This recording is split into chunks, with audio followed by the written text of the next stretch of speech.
hang on. Didn't realise people were leaving messages. Wonderbar. Evening, yeah, wrong 'un. Evening, Andy. The sexy's back. You bet you're sweet, Bippy, Andy. Eddie Blackmore. Hello, Adrian. Andy Turner. Hi, all. Had a good week. Well, yes, we'll allow people to get their feet under the table, but we will start in fairly quickly. Simply because last Wednesday it was the new Mrs. Allen's birthday, so I didn't have to, but wanted to take her away and out for a meal, and we disappeared for a couple of days and had the most wonderful time in a beautiful part of God's country. Interesting. Maybe people don't think that there's a live tonight. Mac, I love Tracy. Evening all. Simon John Lavender. Evening, Adrian. So we'll let people just, take a couple of minutes, because there's lots to talk about tonight. Some very serious stuff to talk about tonight. I want to talk about the motorcycle restorer. Yo, Adrian, motorcycle restorer. Welcome. Yeah, wrongin'. Tocker 69. Evening, Adrian. You wrongin'. Terry Wookfit. Evening, Adrian. Evening, Terry. Yeah, Andy. What with Holly? I read bull. I'm with you, Andy. We're going to talk about that. We're going to talk about Savile. Tell a few stories. That's what I just need to make a note, because there was a story I wanted to tell you about Savile, and it was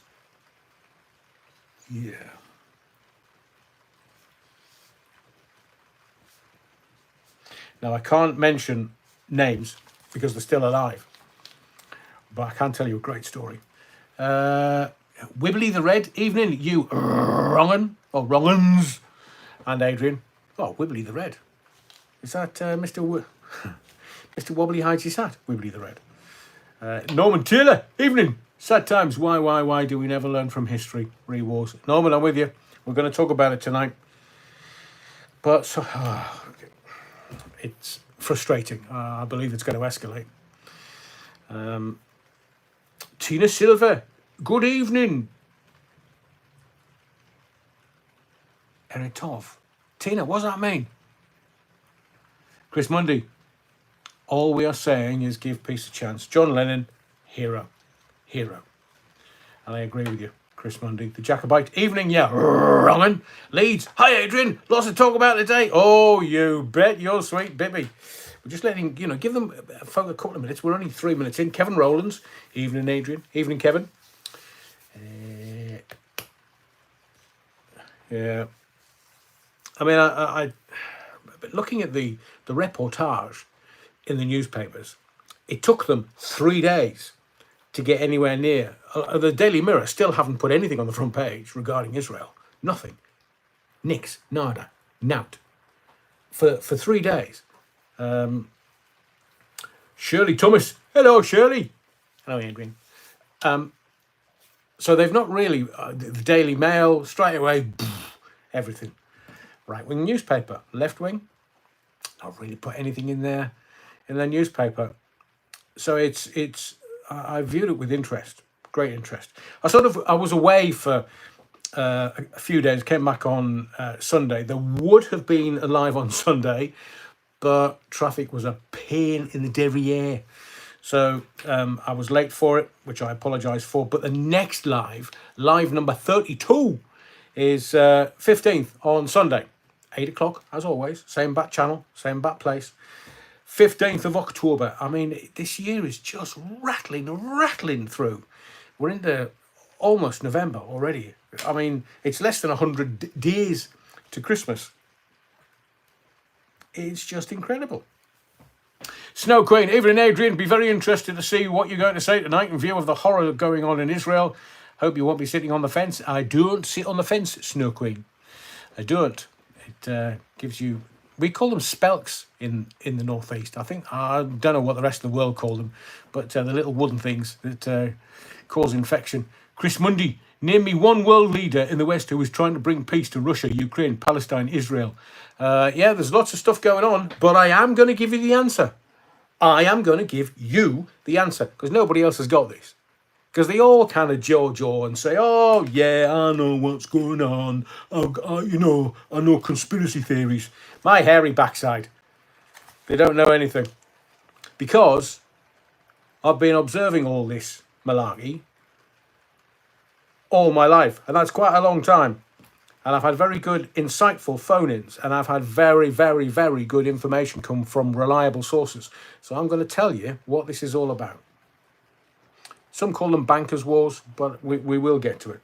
And yeah, I'm straight talking tonight. It's the only way we can do this. Straight talking. Jacobite, when will the first phone-in be? Good question, the Jacobite. Very good question. It is coming, like Father Christmas. Eventually, I might just empty me sack all over your living room.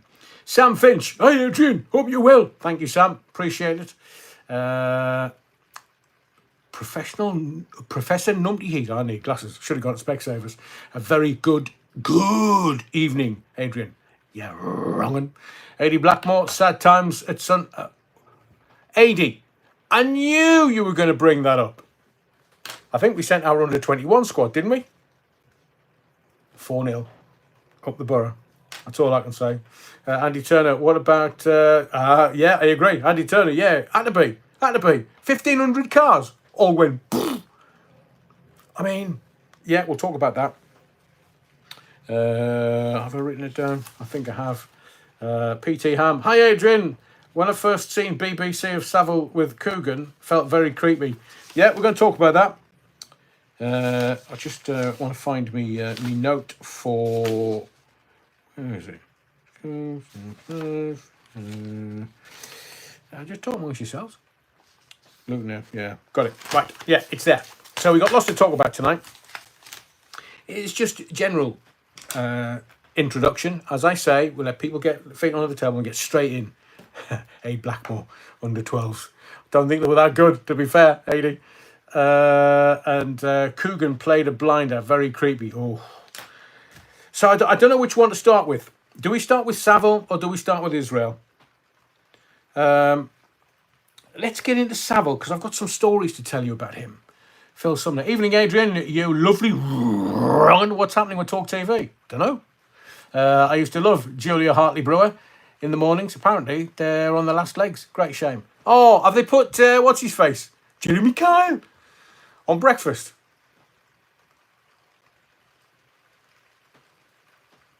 I know stories. No, I'm not telling them here. He's got more money than me. Chalky White. Evening, Chalky. Terry Wuckfit, fire officer at the scene, says it started in diesel motor. What a crock of... Yeah, agreed. I mean, 1,500 cars just going for no apparent reason. No apparent reason. Unless somebody's torched it. But, you know, the lads in the fire service will find the seat of the fire. That's what they do. And then there may be an investigation. But diesel doesn't... Look, I'm a motor mechanic by trade. I served my time as an apprentice motor mechanic, motor vehicle engineer. And I know, diesel, blimey, try setting that alight. Petrol, maybe. Electrical vehicles, oh, definitely. So, look, I'm not an expert. I wasn't there. I haven't been there. I don't know what it is. We have to take what the fire service tell us. But do I believe them? I had an uncle in the fire service. Oh, some stories. Stuart, evening, Slim, looking great. Now then, fat lad, how you doing? Look, I don't care. Fat shaming as much as you want. It's me cock wrap around my waist. You're wrong. Leeds, she's on 1 till 3 now. Is she? Oh, afternoons is... I mean, it's not breakfast, but as radio goes, the best time of the day is to kind of do mid-mornings because you don't have to get up at stupid o'clock. And you can have mid-mornings. It's quite a big audience. It sort of goes breakfast. It's called the penis on the page. It goes breakfast and then mid-mornings and then afternoons, unless you're Adrian Allen's lunchtime phone-in, where it goes breakfast, lunchtime, and then afternoons with Bernie Keith. The Umarian meme, that went up like a device. Interesting concept, Umarian meme. I tend to agree with you because Luton is the 5th biggest. You just want to get into this, don't you? You're not going to let me get into Israel or Jimmy Savile. You just want to get into, was it an electric vehicle that went at Luton Airport, don't you? So Luton, UK's 5th biggest airport. They had 13 million passengers in 2022. And some are saying it was an electric vehicle car battery that started it all. Reported 1,500 cars in the car park. Now that's some insurance claim. That's a proper insurance claim. Can you imagine? Hello, it's Adrian. I parked my car and I went on holiday, Magaluf, and I come back and, it's a bit incinerated. How much was your car worth? You tell me. But, and with electrical vehicles like Teslas, I know that there are certain, it'll be fire, cops, ambulance. They have to be careful because it's all electric. They have to be careful. And people have been electrocuted when Tesla's electric vehicles have been in crashes and they've had to go and open the door, boom, and then they're 10 feet back. So all this, we've got to be electric by 2030, they can go and shove it. Have you seen the price of a litre of fuel recently? Oh, there's nobody profiteering from that, is there? No. And the government, how much money are they making? Thieving articles. Magaluf Tracy, it's called thermal runaway. Hang on, is that Magaluf Tracy? Is that to do with diesel? Thermal runaway can burn for up to 7 days after the fire. Wow, EVs. EV owners' egos went up in flames. Oh, brutal is all I'm going to say. Hey, Blackmore, I'm fat, me too. I don't care. I'm having a well of a time this time round. Leeds, them electric scooters and bikes can blow up too while on charge. Interesting. Right, let's get to Savile because I've got stories to tell you. And I think it was a couple of weeks ago somebody said, Adrian, what are you talking politics for? Because it's entertainment for ugly people. Politics. I mean, have you seen all the politicians? When was the last time you thought, oh, they're quite good looking, apart from Penny Mordaunt? When did you think that was agreeable? We're eye candy. Politics. I told you, it's the military industrial complex entertainment arm. They're clowns. It's a diversion from stuff that's going on. But let's get to Savile. Now, I don't know about you. I don't know whether you've watched this, The Reckoning, all 4 episodes. Are they doing them one a night? Monday, Tuesday, Wednesday, Thursday? Well, it's on iPlayer, 4 episodes. I took one for the team. Mind you, that's an unfortunate phrase considering it's Savile. Any hole was a goal. So I watched all 4.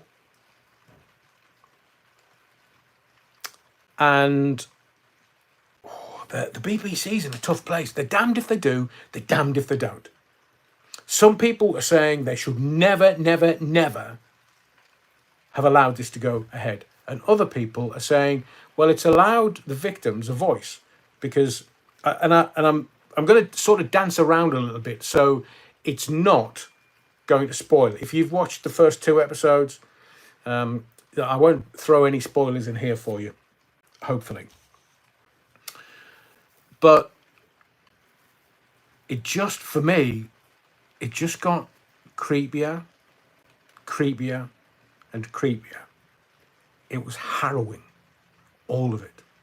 Now, I've made some videos here where I've talked about the BBC and I've talked about Savile and I've talked about the fact that they had this years-long inquiry. Dame Janet Smith offered a report. Within that report, Savile raped an 8-year-old girl on BBC property. And did the BBC do anything about it? No. Out of the report, Tony Blackburn kissed a 16-year-old in the 60s once. So, sling your hook, Tony. And then they brought him back into the fold. Did they do anything about Savile? No. Did they do anything about Stuart Hall? No. Did they do anything about Rolf Harris? No. They didn't do anything about it. Nothing. But they did this. They did this with Coogan. Now, I thought, is this going to be career suicide? And by the way, while we're chatting, smash the likes, please. And comment away. because I will try and interact with them while we're doing this, while I'm telling you the stories. I thought, oh, Coogan, is it going to be career suicide? And then all of a sudden, I'm watching it thinking, that's Jimmy Savile.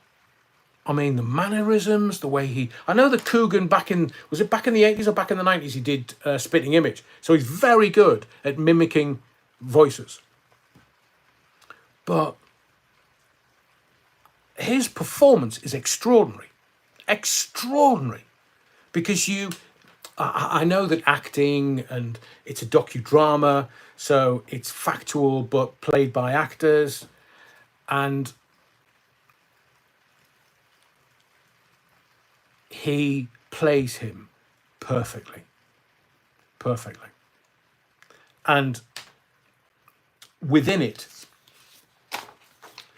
right, I've got lots of notes. I'm going to have to refer to them, for legal reasons, but some for, I just want to reference them.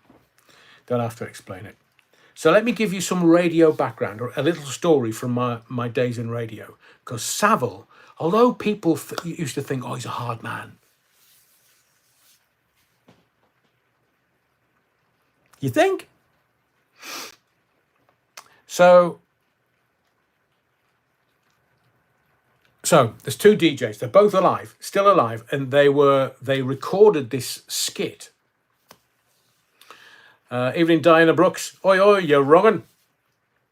So they did this skit, and again, I can't give you too many details because I don't. It's unfair of me to kind of name people. Legally, I can't do it, but it would be unfair of me to put them in an unfair light.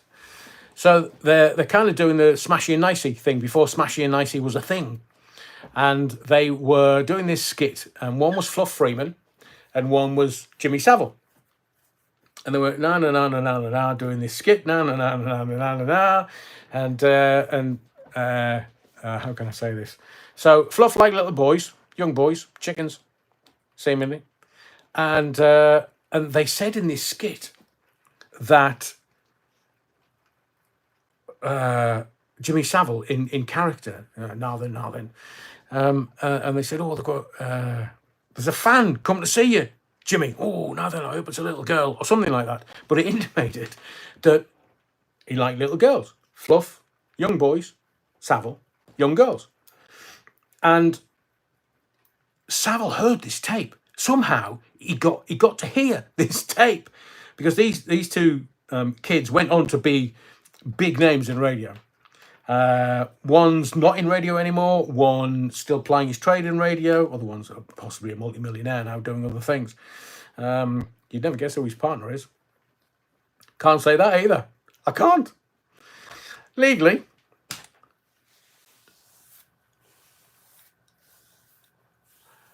I can't get round it. Honestly, I can't get round it. Oh, evening, Simon. So they did this skit. Savile heard it. Savile, break their fucking legs. Who was it? Savile went off the deep end. Literally went off the deep end. And obviously the lads are like, uh-oh. He's not happy. I mean, Fluff was still around at that point. But Savile went, he was apoplectic. He was threatening. He was just literally went off his head. That tape still does the rounds. It's still around, but people in the know kind of know it. So I've heard the tape.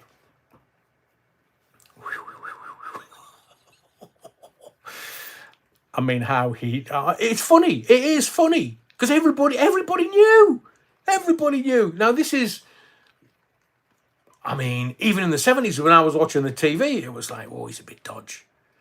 He's definitely creepy, a wrong'un. An utter wrong'un. And then I get into radio and you start to hear stuff. Some of it you kind of go, oh, nah, stuff that, man. No. But Jimmy found out and went nuts. And this was, so I was at Radio T's TFM on Teesside at the time. And I did my first Great North Run, my first half marathon in 1982. And it was my second marathon that I ran with Savile for a little while. And you have to understand this. His celebrity, it was almost Pied Piper like.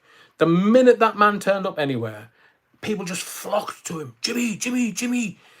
So when we were, I remember there's a place called Heworth in the northeast, which is has a metro station near it. And as you're running the Great North Run, you kind of go up a hill to Heworth metro station. And I was running up there, and then Jimmy Savile appears pushing somebody in a wheelchair next to me. I was like, "Oh, Jimmy."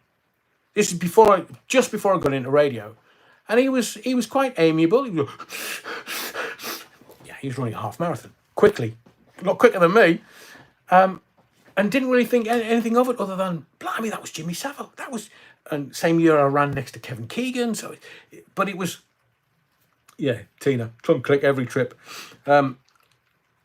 So Savile his celebrity was so powerful that he'd been on Radio 1 since God was a boy. He'd done all the clunk click, and he'd done all kinds of bits and pieces. Jim will fix it through the 70s. So he was massive, massive celebrity. Powerful. But when he turned up, Jimmy, Jimmy, Jimmy, from thousands of people, and he was an illusionist. So fast forward a couple of years. I think he left Radio 1 in 1987.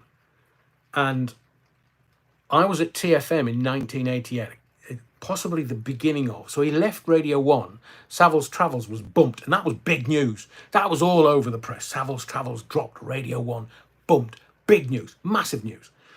And so TFM, or Radio Tees as it was bought by Metro in Newcastle.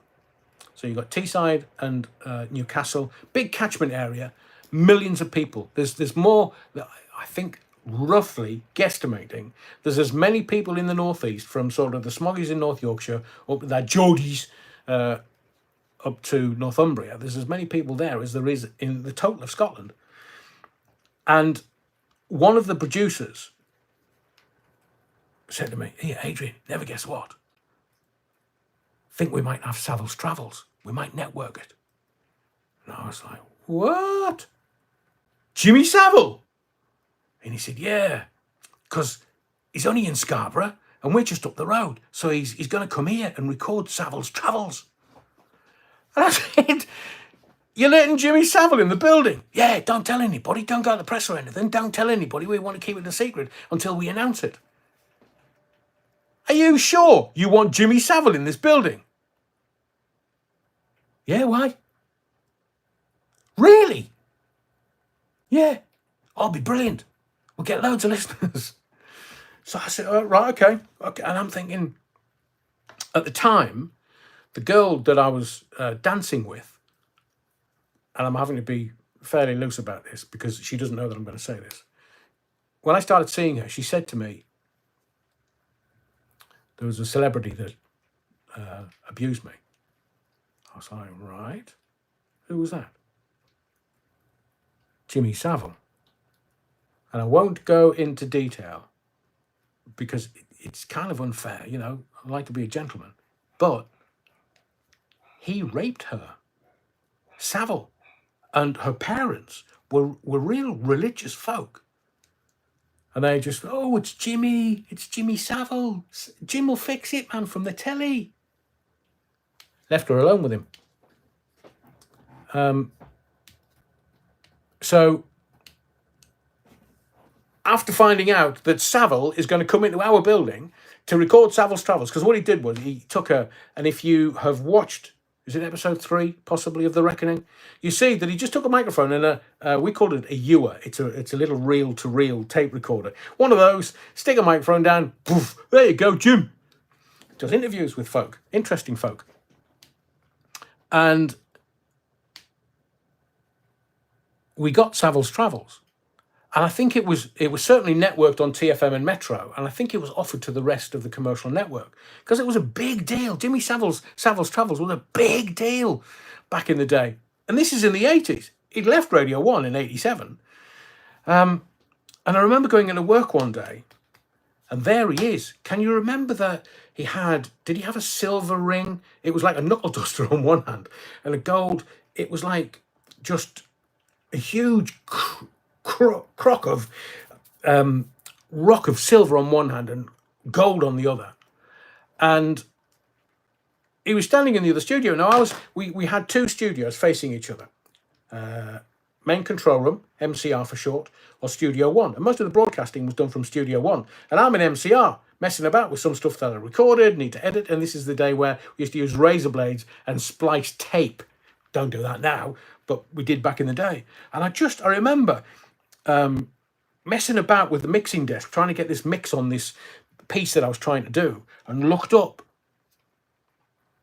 Bugger me, it's Jimmy Savile. Where'd he come from? And I'm looking through the window going, he's got shorts and a t-shirt on. What's he doing that for? Oh, hey man, Jim, I get the public persona, but, casual, smart but casual. And he had these jingle jangle, he had all the gold on, he had the watches on, and he had these massive knuckle duster rings on. And I thought, it's Jimmy Savile. Should I? So off I popped, went next door. Went from MCR into Studio One, and literally, I just made me excuses. Have you got a razor blade? I can't remember who it was that was broadcasting, but he'd just sort of gone in to get a feel for the studio, just to say hello. Hiya, Jim.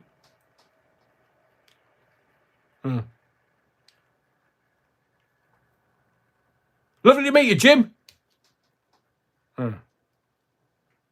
Obviously, I wasn't his style. Far too good looking. And far too rough around the edges, because I would have clumped him if he tried anything. So I kind of left the studio a bit deflated, because that was Jimmy Savile, man. That was Jimmy Savile. He was massive. This is before some of his other charity work that he went on to do. This was 88. And I was a bit deflated. And then I got into the other studio. I was like, get your head down, just get this finished and get yourself off home. You kind of met Jimmy Savile. He grunted at you, didn't really articulate anything. But obviously, either I was too old, but watching this, The Reckoning, it was anything. He literally would have anything. So I don't know whether it was wrong time, wrong place, or I was far too good looking for him, and I might have been just a bit rough around the edges. But that was Savile. All the time. Switched on. Every opportunity. And I wanted to... The great thing about The Reckoning is that they have the victims. They've sort of bookended each episode with the victims at the beginning and the victims' take on Savile at the end of each episode. And I don't, again, want to spoil it for you. But there is a very, very, very telling quote from Savile. Coogan as Savile. And Savile says in The Reckoning, what's the point of committing the perfect crime if nobody knows you've done it? And I just sat staring at the screen thinking, oh, maybe he said that. Maybe he said that in an interview. I don't know whether he said that in the interview with Dougie, the convicted stalker. I don't know. But what's the point of committing the perfect crime if nobody knows you've done it? And if you look at, I looked at a Parkinson interview that he did the other day, and he's telling everybody what he's like. I'm a sex addict. No, he didn't say that. But you'll get the reference in a moment. He just was telling everybody he was making it up. He was creating and weaving some kind of magic. He was just mesmerizing people, and you get from The Reckoning, everybody was sort of hypnotized, and everybody said, "Oh, it's just Jimmy. It's just Jimmy. It's just being Jimmy." But yet, when these young girls and or young boys, I mean, the boy was he 7 or 8 year old? Jim will fix it, one of the scouts. It was just, oh. I mean, I don't normally go into my personal experiences because I jailed mine for 35 years. a few years ago. But Savile was saying to this young boy,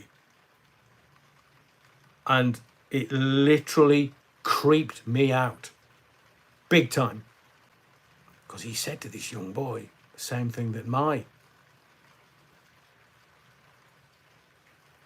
said to me. Don't tell anyone, we'll get into trouble. 7-year-old, the boy's not going to say anything. It's Jimmy Savile. Don't say anything, otherwise we'll get into trouble, big trouble. And a little lad at 7-year-old, he's not going to say anything. He won't tell his parents, won't tell anything. You can only tell that something's gone on by their behaviour afterwards. And I believe Jimmy Savile was the consummate illusionist. You see, Epstein liked young girls. We know that story. But Jimmy Savile liked anything. Anything, dead or alive. So for those that haven't seen all episodes, episode 4, I will guarantee you there's something in there that is evil. And you watch it. Now, we'd heard the rumours that he liked having sex with cadavers, dead people. I'd heard that back in the 80s. But to actually see it portrayed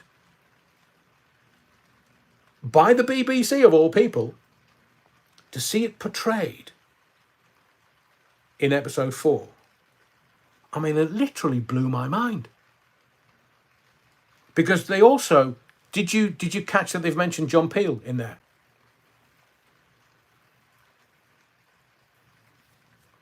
Now, I can name John Peel because he's dead. But John Peel liked them young. What's the old saying? Like these bananas green. Favourite song of all time? Teenage Kicks, Undertones. Whoa, there's a big enough clue for you. Another BBC nonce. Nothing proven, Adrian. Nothing proven. But he had a schoolgirl of the year competition on his show, John Peel. And again, nobody got it. Nobody looked at it and went, Schoolgirl of the Year, Teenage Kicks.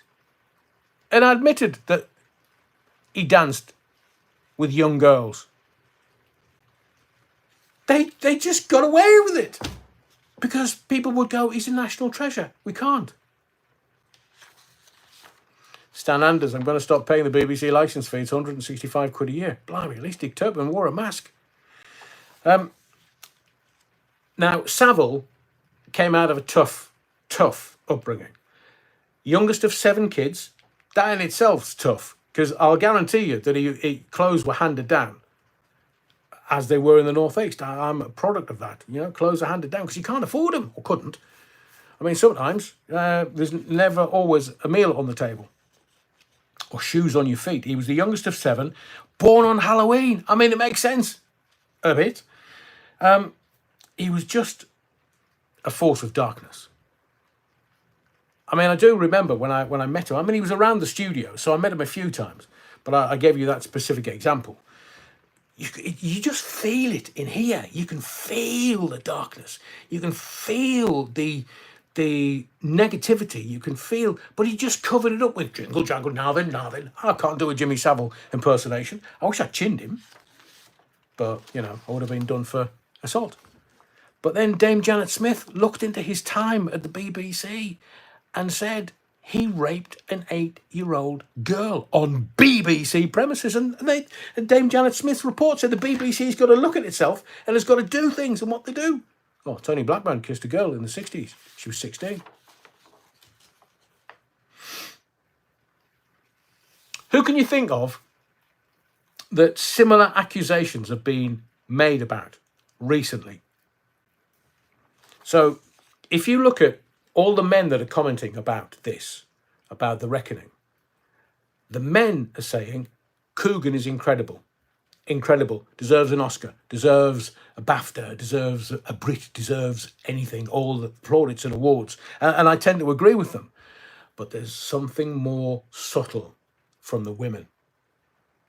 Some women are saying, yeah, Coogan, amazing, a tour de force, and possibly the performance of his life.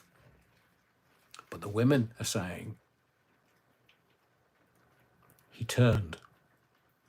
His eyes went dark, and you can tell when you were in trouble.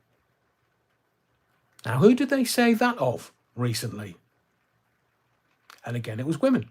Women saying his eyes turned black and he changed in an instant. Savile was the same. And in The Reckoning, the BBC, to their credit, showed that. They showed the malevolent energy. They showed the malevolence of the man, the evil, the darkness.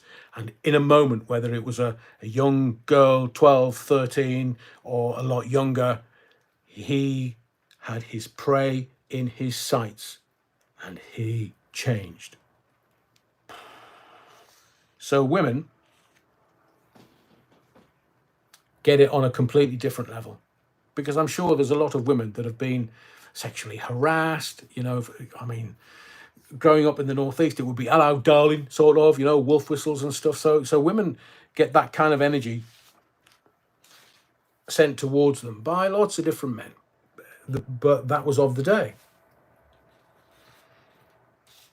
But Steve Coogan, force majeure, great acting, great voice.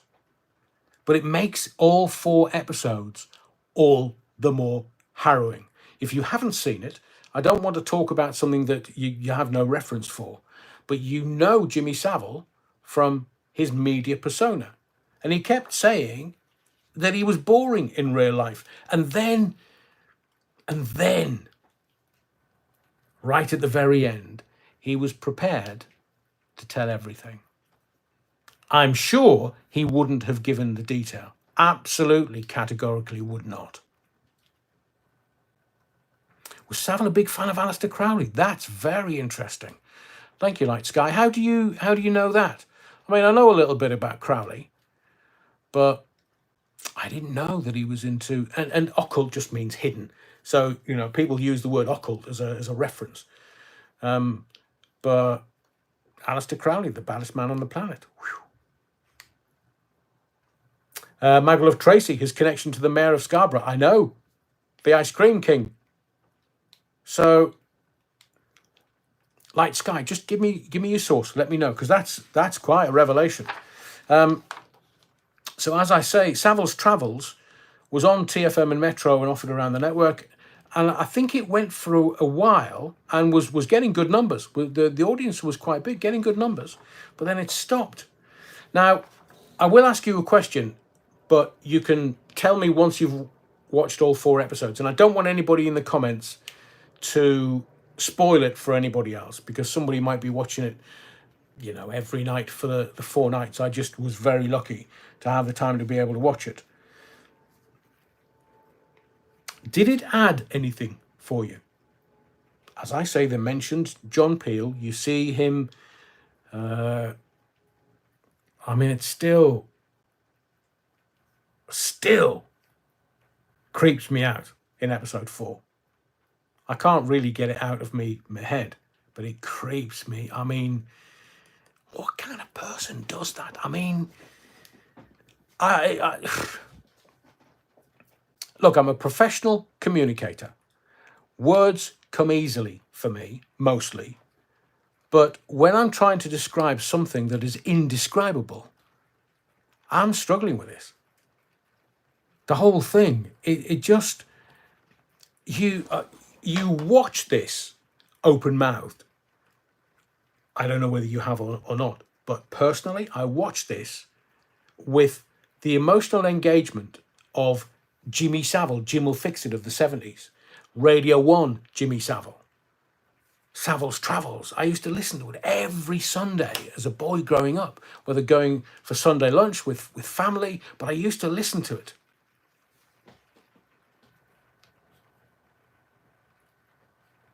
But seeing what Jimmy Savile did, the character Savile in episode 4,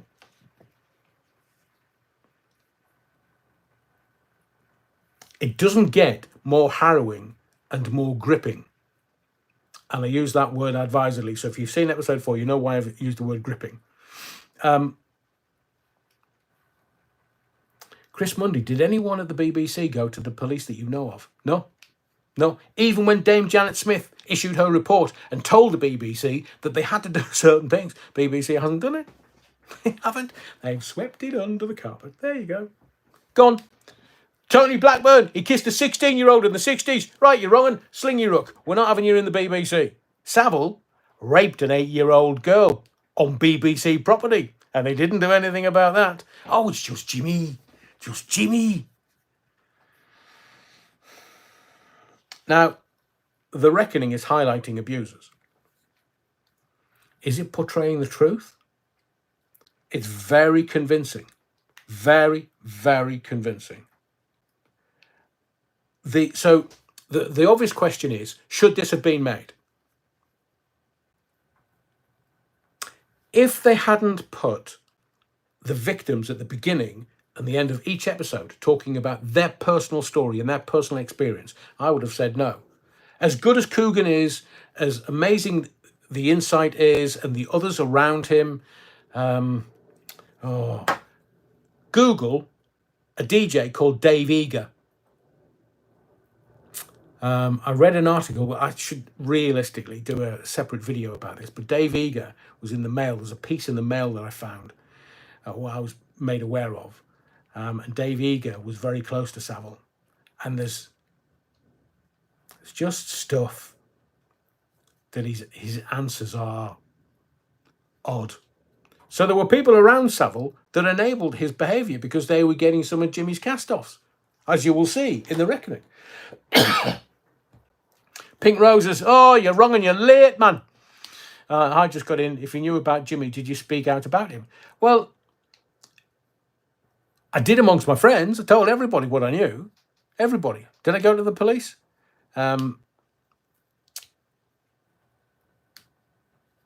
If you don't have a victim, you don't have a crime. Third-party report? They wouldn't have believed me. They wouldn't. And even those people that were victims of Jimmy Savile and they started coming forward at various points, they weren't believed. And there is allegations within this, The Reckoning, that Savile had close ties with some of the cops in his local force. And they didn't do anything about it either. So if I'd gone to the cops, I would have been against the system. I wasn't going to do that. I'm not that stupid. Yeah, Stephen Hall, I remember Savile's old record club on Radio 1. He would do anything to stay on in the highlight. For me, episode 4 was The Darkness. That's where you saw the real evil. All of the episodes were raw and gripping. All of them. Chris Mundy, contact me and tell me about it. I'd love to know. Who's that? LCG, do you think Esther Ranson knew? She's still alive, Elsie. We'll talk about her when she dies. Now, as an observer and as a victim of abuse, I would say that in Savile's case, everything that he did was about power. Everything. He wanted to be in the upper echelons of society. He wanted to impress the Duchess, his mother, any which way. So doing the religious programme on the BBC on a weekend, Songs of Praise. He did that and it impressed her. Being Catholic and meeting the Pope impressed her. But being on Radio 1 or being in night halls, playing disc jockey, no, it didn't impress her at all. And you can see through The Reckoning how his mum's attitude towards him, and I do believe that he literally just wanted to impress his mum. That's why he did everything. Nobody else. And there's something really weird about Savile's relationship with his mother. It's alluded to, but not identified. And it's not blatant. But wearing your dad's wedding ring after your dad had died and trying to impress your mother. I don't know, because I can't. I don't know. So I can't. But it is a bit weird, don't you think? And then that.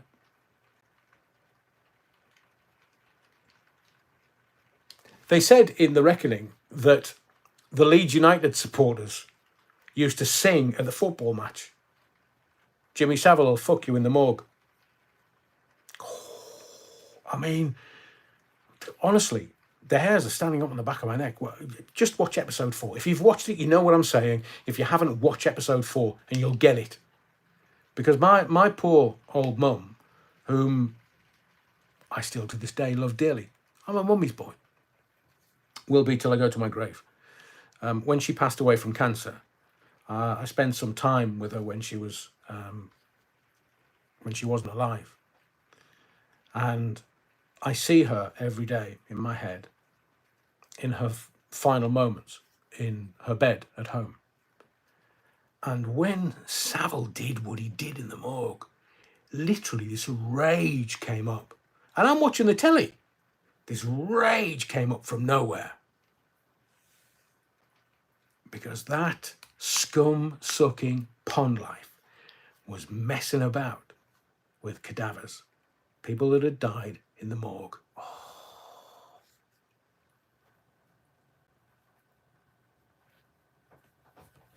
Watch it. Tell me.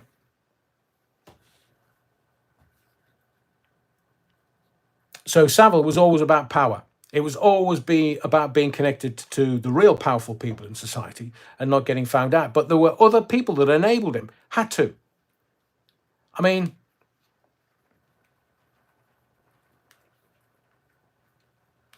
one day I'll tell you the Dunblane story and what I know. See, procurer of children for filth. Why do you think that's been given a D notice? Why do you think that's been locked away for 100 years? So Savile was connected to very, very, very powerful people. He was a honeypot. Children used to flock. Top of the Pops. Blimey, back in the day, that was the biggest show on the telly. You got into the Top of the Pops studio. Whoa, you could live off that for the next 40 years. And I watched the victims because thankfully what the BBC did was they allowed the victims to tell part of their story and to give their voice at the beginning and at the end of each episode. But you can see that the victims are etched, emotionally etched with their abuser's mark. They carry that all of their lives. And I'll round this bit off because I do want to get to Israel and other things that's happening in the world. Some of the quotes by the victims of Savile. And this really rang true with me. It really resonated. And I don't know what you make of it. Tell me in the comments. One of Savile's victims said, "Most children that are abused carry their guilt for the rest of their lives.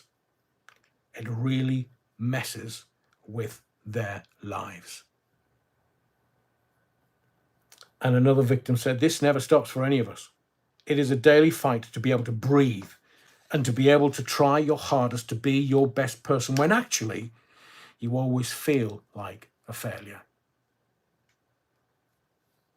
And that was Savile's gifts to his victims. That's how he ruined their lives. That's how they struggle still to this day. They're still alive. He's not.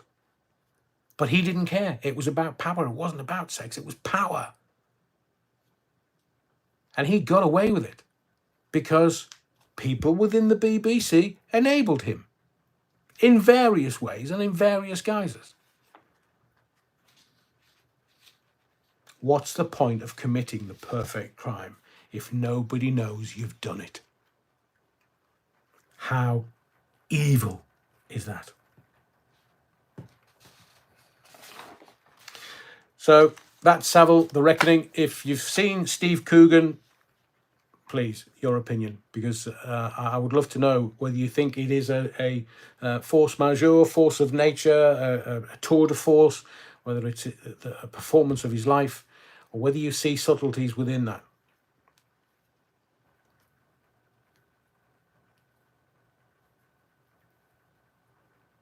Stephen Hall says, my late parents never liked Savile. There was something of the night about him, to quote somebody else. I mean, look at the guests. Gary Glitter. Now you know what kind of circles he moved in. So, I'm just going to head into it. But all I'm going to say is, Edwin Starr, war. What is it good for? Absolutely nothing. And what is the first casualty of war? The truth. Now, I'm looking at society as a whole. If you look at politically in America, you've either got the Republicans or you've got the Democrats. If you look at the UK, you've either got the Tory party or the Labour Party. You've got others playing at it, but not really have the power. You look at a war that's already ongoing, Ukraine or Russia. And now you look at Israel and the Palestinians. And the way that things are reported in the mainstream media, they say to you, which side do you take? Me? I'm not taking a side. Innocents are being murdered. And the loss of one life is one life too many. So, I've told you before, politics is merely the entertainment arm of the military-industrial complex. And I will guarantee you this, for every single bomb dropped and missile fired, some defence contractor somewhere is making £1.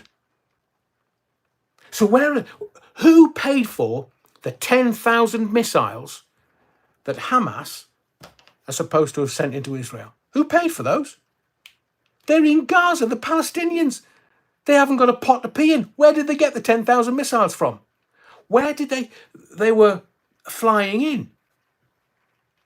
Where did they get all that from?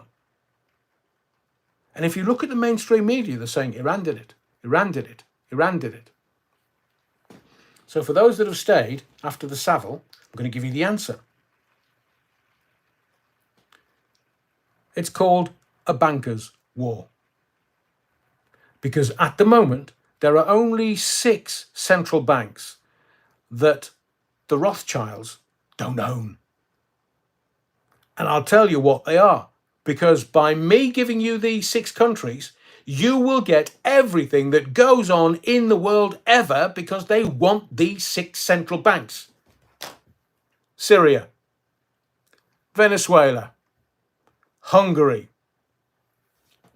Iran, Russia, and China. Just remember that. In all the things that go on, Venezuela, the Americans weren't very happy with them. Hungary is an odd one because nobody really interacts with Hungary. But there's Syria. And are you aware that China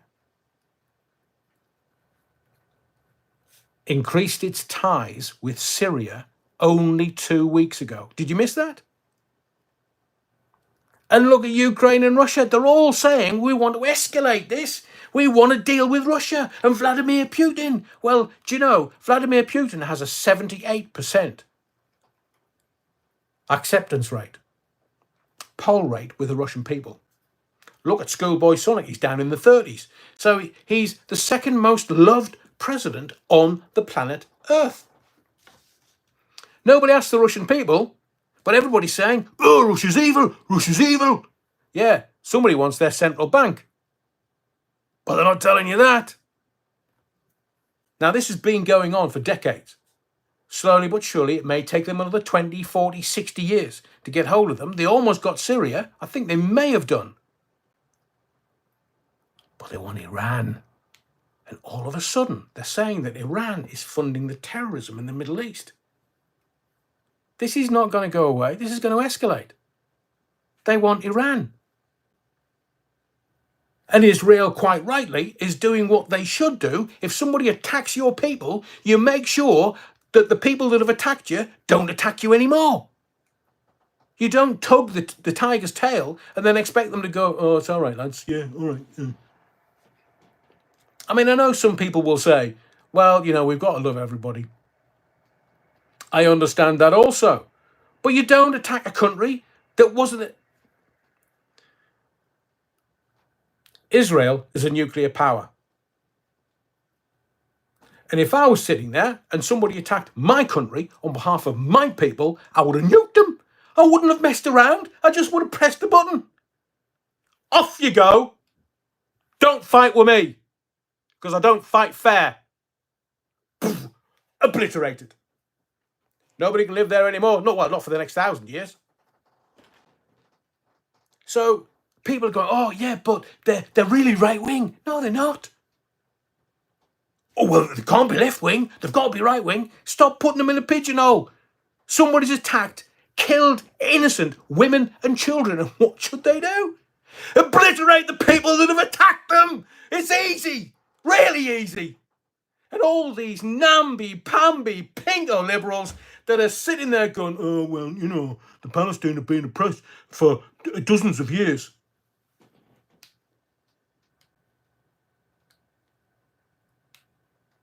Yasser Arafat, remember him? Little fella. Where did the money go, Yasser?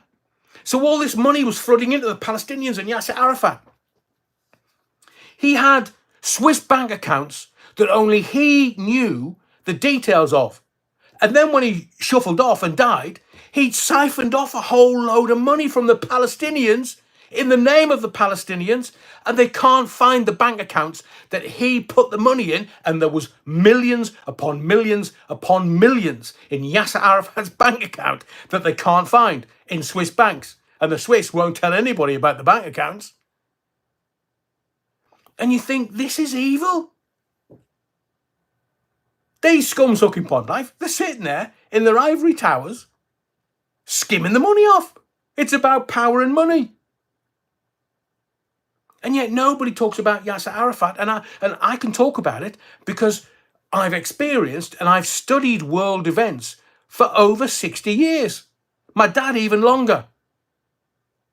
And nobody can go, oh, really? So maybe the Palestinians need to look at little Yasser Arafat and all the tens and dozens of millions that he siphoned off. Money that was meant for them. Wasn't it the Israelis? Wasn't the Americans? It was their own people.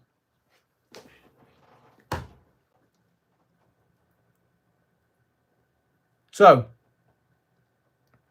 this is not going away now. They're going to obliterate Gaza. You know the Gaza Strip? You know, I don't know whether you've realised this, but Gaza, the Gaza Strip, is only 25 miles long. It's only 7.5 miles wide. It's not that big, and they've got a couple of million people in there. But who started it first? And there's Biden. Blimey, he was awake at the time when he said, I stand with Israel. Sorry, we stand with Israel. The Bovril. I spend a lot of time on the main media websites looking to see what the main media keeps from the public. Yeah. So my dear friend, Anna Foster, she's a BBC reporter. And I've known Anna, God blimey, 25 years now. And I was at her wedding to my mate, John, the wrong. And earlier this evening, I'd seen something flash up on the wires. And it was that there were drones being flown in by Hezbollah in northern Israel from Lebanon. It was a rumour. It wasn't fact. It was on the wires. Sky went with it first. And don't get me, Sky announcing that Holly Willoughby is standing down from this morning from their reporter in a war zone. We'll get to that in a minute. So Sky go, there's been some paratroopers on gliders and there's drones coming across from Lebanon by Hezbollah. And all of a sudden it's escalated. Anna on the BBC said, They were just rumours. We don't know how they've started or where they started, but they were rumours. She's in northern Israel. She's there on the ground in northern Israel. No, wasn't the truth. And this was all over Twitter or X. And is this some malevolent force in the background? Not Israel, not Palestine, just lighting the tinderbox because they want the Middle East to go up.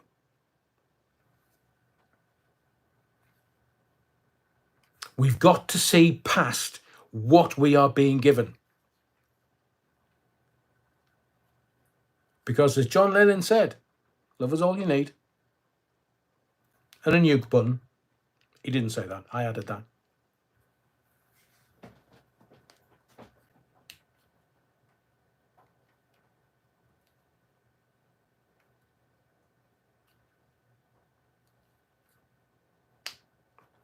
There are members of my new family that are in Israel. And I hope they are able to stay safe and well. And this is not what the world needs now. It's not. And it's making the world feel a little more uncertain. We had 3 years of that bullshit. Sudden deaths are increasing. And we felt uncertain. We weren't led by our esteemed leaders. We had no one leading us. Everybody that in the trough, sucking up the pounds. Millions of them, tens of millions of them, billions, in fact. And yet we just felt unsafe, unsure, and life didn't feel like it was life anymore. And for communities around the world, we now have that again. That's funny, Phil. You can't say that, Adrian. That's Andy Honkism. But we have to look at the reality. There's a nervousness around people, quite rightly. Innocent women and children. No. Now, we, as the elders of the parish, should be looking after our little ones and the women. But as I said at the beginning of this piece, every single bomb dropped and missile fired, some defence contractor somewhere is making shed loads. And remember that America's GDP, 60% arms or armament related. And when there's wars, America gets rich. And look at the last president, not this shuffling imbecile. He can't even walk off a stage. There were no wars under the last president, number 45. None. No theatres, no war. And yet this shuffling imbecile can't make enough money, fraternising, and his son, Hunter, can't get enough money fraternising with the Chinese. They're all corrupt. We have a crime family headed by a president. There used to be a time when we could deal with this. There was a time where we could out somebody and we knew what we were doing, we knew how we were doing it. But now, that's why there's uncertainty. Because we don't know how far this is going to escalate in the Middle East.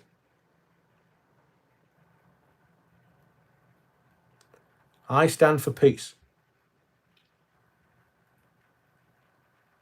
We all have to.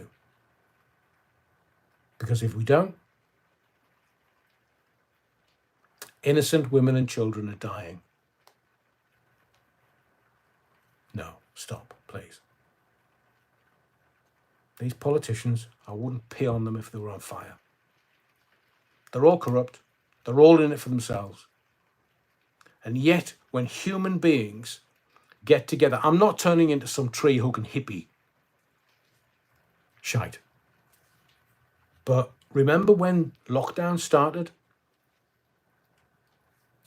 and we all wanted to do the right thing? We all wanted to help our neighbours. We came together. We are the good in this world. We all stand for peace. America stands for profit.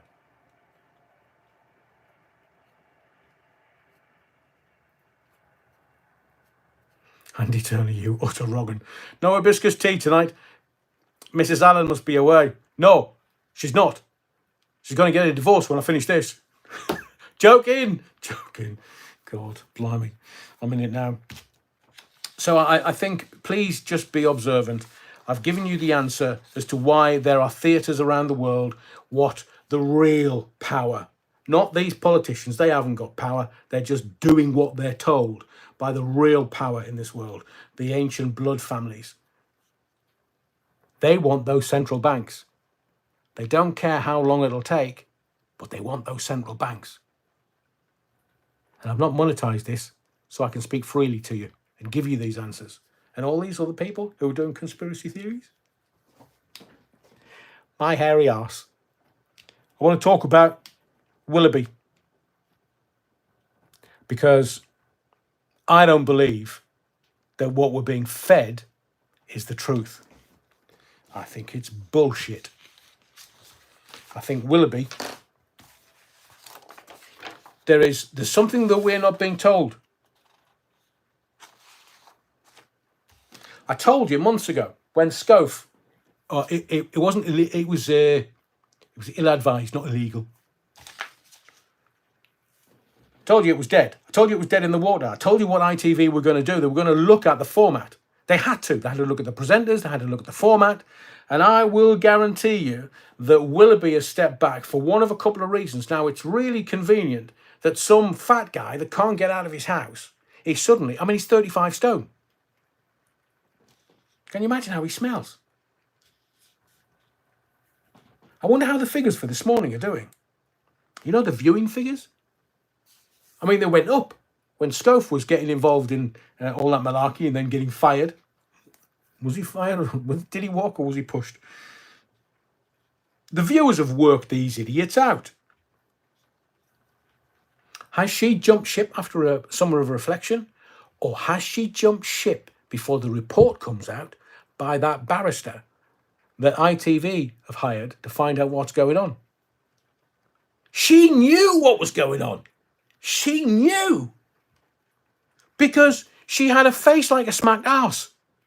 Remember when she was sitting next to Schofield and you think, has he just dropped one? Does it smell a bit noxious in that studio? Because she had a face that sucking on 15 lemons wouldn't shift. And now she's like, I'm looking after my family. So which lily pad will young Holly land on next? Is it the BBC? Is it Strictly? Or is she going to take a year out and wait for This Morning to become something else and then jump back in and say, oh, I missed it. Now, you have to remember, I said all of this when Scove was binned. I said it was finished. And I said ITV would take the summer to evaluate what they can do, either scrap it or replace it with something new or reformat it or hire different presenters. Told you all this months ago. Now, Holly Willoughby is rabidly ambitious. Remember, not only does she get the money from This Morning, for presenting This Morning, but she's also got all these add-ons. She's got like a beauty line and clothes line and all this other stuff that makes her millions on the side. She's rabidly ambitious. Why would she walk away from all of that? All of it. Now, something stinks about this.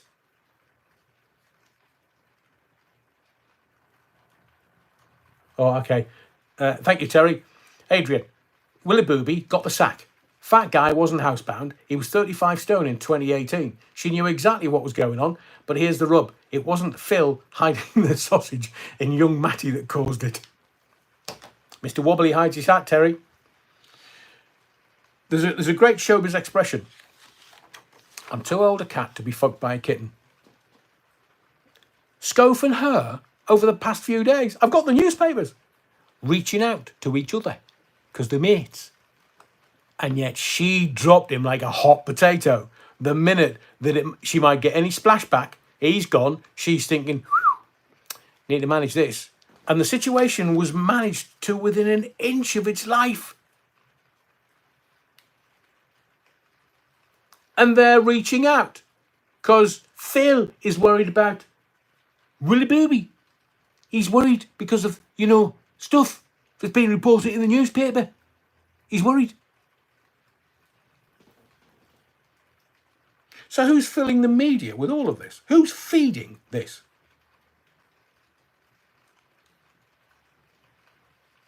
It's being managed to within an inch of its life strictly might just need freshening up. Now, I am a fan.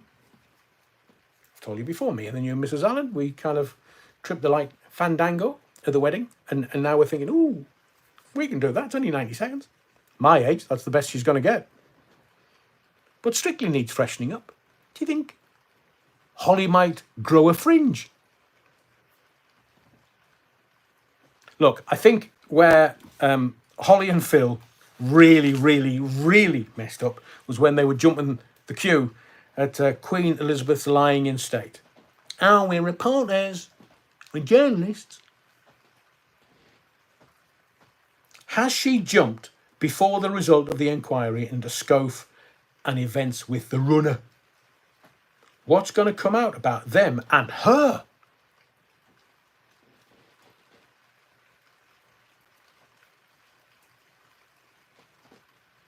Jumped the queue for the Queen, hid all of Schofield's filthy secrets, gaslighted Boris Johnson as the country fell apart, played games on This Morning so poor people could pay their heating for a month. Remember that? And this dippy mare earns 600 grand a year. Lend us a tenner, Holly. Make it 50. You can afford it.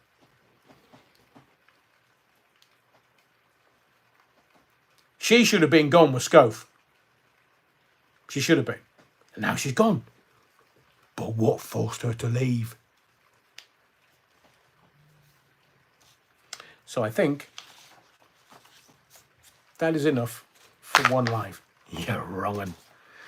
We've got 145 people watching this, and we've only got 72 likes. So please, it actually helps the channel if you could just smash the like before you go, because I put a lot of effort into tonight's live. Yeah, wrong. Let me just take some of your... Oh, Theo Bovril, that's very, very generous. Thank you. Thank you, thank you, thank you. Urban Geordie, thank you. Stephen Hall, remember that well. Remember what? Oh, the queue jumping. Her Majesty the Queen's final service to the country. Scoff's downfall. Whoa, Gav's weather vids. Magaluf Tracy. Willoughby is off to the USA. Is she? What about the holiday home in Portugal? Next to Schofield's. I'll show you the pictures. What do you mean, what pictures? Pictures of Holly Willoughby and her husband and Schofield and his wife. She's still hanging around.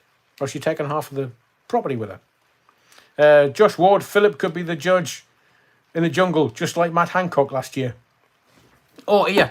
Can I tell you this before I go? What's that actor? Green. Does the fishing. Oh, God, I can see him in my head. I shouldn't have mentioned this. Stuart, watch the viewing figure skyrocket now that she's gone. Theo Bovril, evening Gav, we'll be viewing your weather report later. Nice. Terry Wookford, holiday home in Portugal is why Holly fell out with Phil. Why? Because he was taking the runner. Well, he wasn't taking the runner there, was he? Why did they fall out about the holiday home? Because it was, which one was it? Which one's on the right deck? Or is it Ant? I don't know. I never know. Robson Green, thank you to Magaluf Tracy, Urban Geordie, Terry Wookford, Francis Clark, Talker 69 Landy Turner. It's age, man. It gets you. Robson Green. So Robson Green's announced today, yeah, right, we're going to do, I'm going to go into the jungle. I'm going to go into the Amazon. Yeah, so we're going to go up the Amazon River and we'll play with pink dolphins. Right, hang on a second. We were going to do that. Yeah, it's in the middle of nowhere. It's like the Amazon. It's Amazon. We're going to go to indigenous tribes. Hang on, we did that.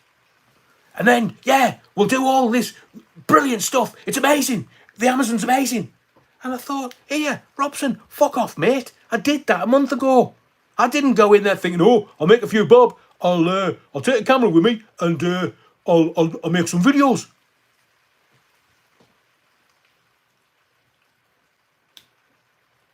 Magaluf Tracy. Whoa, honestly, the live was going to finish 10 minutes ago, man. Breaking news. Jada Pinkett Smith, that's the bald one, splits from Will Smith. Take my wife's name out your mouth. Jada Pinkett Smith. Willie. Small Willie. I mean, can you imagine being a cook? Because your missus on a live video, was it YouTube or Red Table or whatever they called it, said, oh yeah, I've been sleeping with one of your mates. I mean, what kind of marriage is that? Now, I'd heard that they're like threesomes. That, hang on a second, they're alive. Self-admitted threesomes. They've admitted they've had threesomes. But Jada Pinkett Smith splits from Little Willie Smith. I wonder why she split with him. Oh, Josh Ward, I've got myself some hibiscus tea off Amazon, Adrian. Cracking stuff. Brilliant. Give me some. Joking. Oh, yeah, Phil. Robson Green on ayahuasca would be good. Now, let me tell you, I'll tell you again. Ayahuasca is not the go-to elixir. All the West, like Graham Hancock and Joe Rogan, Robson Green. Oh, I'm taking ayahuasca. Yeah, DMT. Yeah. Mate, I've told you. You take ayahuasca. I did 4 ayahuasca treatments in 5 days. Not easy, but I still did it. And the reason why is because it cleanses you of all the negative stuff. All of it. Your body, physically, spiritually, mentally. It just clears you of everything. And then you do the proper stuff, which is Huachuma. San Pedro cactus. I mean, I've said this to you before. Who thought, the little Peruvian thought, do you know, see that cactus there? Right, I'm going to dig it up. I'm going to chop it up. And I'm going to boil it for 12 hours. And then I'm going to drink it. Who? Oh, I mean, they've been doing this for hundreds, if not thousands of years. And Huachuma is the real deal. So ayahuasca is... Mother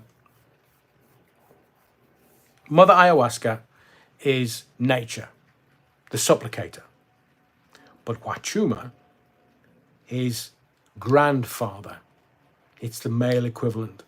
And it's 6 hours up and 6 hours down. And it's medicine. It's not to be messed with. It's not none of this, oh, I did some ayahuasca. No, it's not to be messed with. And I have asked the owner of the Kawsay retreat in Peru, Kawsay. I've asked him to come on the channel and he's agreed. So we can talk about the things that the Amazon has within it that benefits mankind. And the Huachuma, look, all these people that I've done ayahuasca, ayahuasca's just the prelim. Huachuma is the real deal. Maybe I will get to do a video about my experience, but I'm telling you, in the Huachuma ceremony, 6 hours up, 6 hours down. They had to do an exorcism on me. Told you. So, Michael love Tracy, stop it, she's bald. Take my wife's name out your mouth. So anyway, please, let's see if we can get to 100 likes. That's the usual metric. If we can, please, there's 137 people watching. The next live, so smash the like. Don't forget that the next live is Sunday, 8 o'clock. We're getting back into the rhythm. When I'm ready to start the phone-ins, I will tell you. I'll give you plenty of time so that you can come, listen, interact, enjoy. But we are going to do it. 9 more likes, please. That's all I ask. Thank you for your likes and your subscriptions. But most of all, your indulgence and your support for the channel. We have Dougie convicted stalker video coming in the morning. Thought I'd keep that as a little surprise for you. So those people that stayed with me all the way through this live, there's a little surprise for you. A Dougie video in the morning. Right, I'm off to see if I can find a cup of ayahuasca. Call blimey, I wish. That's why they make it illegal in this country, because, look, I've not had any tea and I'm off my head. So I'm just capturing all of your comments before I go, because sometimes YouTube doesn't allow me to do that. Thank you for being here. Thank you for your indulgence. Please, another 5 likes before we go. Smash it if you can. Thank you for all the hearts. Love it, love it, love it. See you again. And there's more videos coming over the next few days. Some surprising. I'm not going to tell you. You'll just have to make sure you stay here and you've got the bell dinging so you can get the alerts. Right, I'm off. I need a cup of hibiscus. See you later. Yeah, wrong uns.